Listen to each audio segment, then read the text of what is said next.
मेरी समझ के परे है। आपके सदस्य उस समिति में मौजूद हैं, जेपीसी में मौजूद हैं। जितनी बातें आपको रखनी थी मौका सबको दिया गया, उसके बाद भी इस तरीके का माहौल बनाना, मतलब सोची समझी रणनीति के तहत विपक्ष के कई सांसद, कई नेता, कई दल ऐसे हैं जो ये माहौल बनाना चाह रहे हैं कि ये वक्फ संशोधन बिल जो है ये मुसलमानों के खिलाफ है।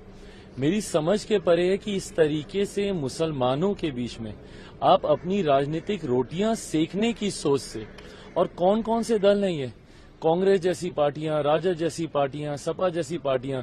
सच्चर कमेटी की रिपोर्ट 2006 में आई थी मुसलमानों के हालातों को बताती हुई। 2006 से पहले अधिकांश समय किन लोगों की सरकारें थी? केंद्र की अगर आप बात कर लें, कांग्रेस और कांग्रेस समर्थक सरकारें थी।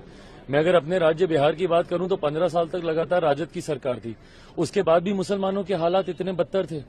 और आज आप सबसे बड़े उनके मसीहा बनते हुए उनके बीच में ये भ्रम फैलाने का प्रयास कर रहे हैं कि वक्फ संशोधन में ऐसी चीजें कर दी गई हैं जिससे पता नहीं मुसलमानों का कितना अहित हो गया।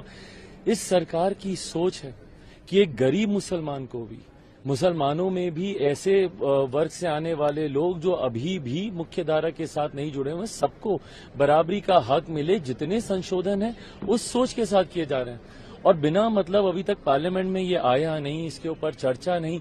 जब आएगा, चर्चा होगी, अपनी बातों को आप रखिएगा, उसके बाद आप बोलिएगा कि क्या सही हुआ, क्या गलत हुआ।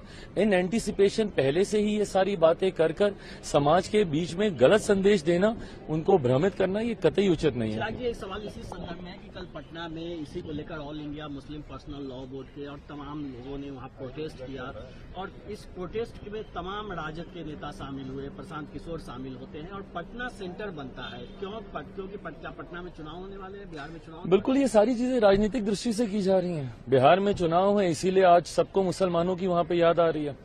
मैं तो पूछना चाहता हूं, मैंने तो कहा है कि भैया बताएं ना, सच्चर कमेटी की रिपोर्ट में क्यों ये बातें कही गई। बताएं, राजद जवाब देना कि भाई 15 साल तक लगातार आप सत्ता में थे ना, आपका तो समीकरण भी है भाई। आप तो एमवाई को एकदम सीना ठोक के आप बोलते हैं, तो उस एमवाई समीकरण में क्यों एम की हालत ऐसी रह गई? फॉर दैट मैटर वाई की भी हालत आपने कोई सुधारी नहीं है वहां पे, बट आपके एम की हालत इतनी खतर, इतनी बदतर क्यों हो गई? इसका जवाब इन लोगों के पास है नहीं। बट आज क्योंकि चुनाव आ रहे हैं, सब वहां पर जा रहे हैं हितैषी बनने के लिए। और ताज्जुब तो मुझे कई ऐसे मुस्लिम धार्मिक संगठनों से भी है कि भाई आप मुझ पे तो सवाल उठा देते हैं, आप एक ऐसे बेटे पे सवाल उठा रहे हैं जिसके पिता ने अपनी पार्टी को समाप्त कर दिया 2005 में मुस्लिम मुख्यमंत्री बनाने की बात कर।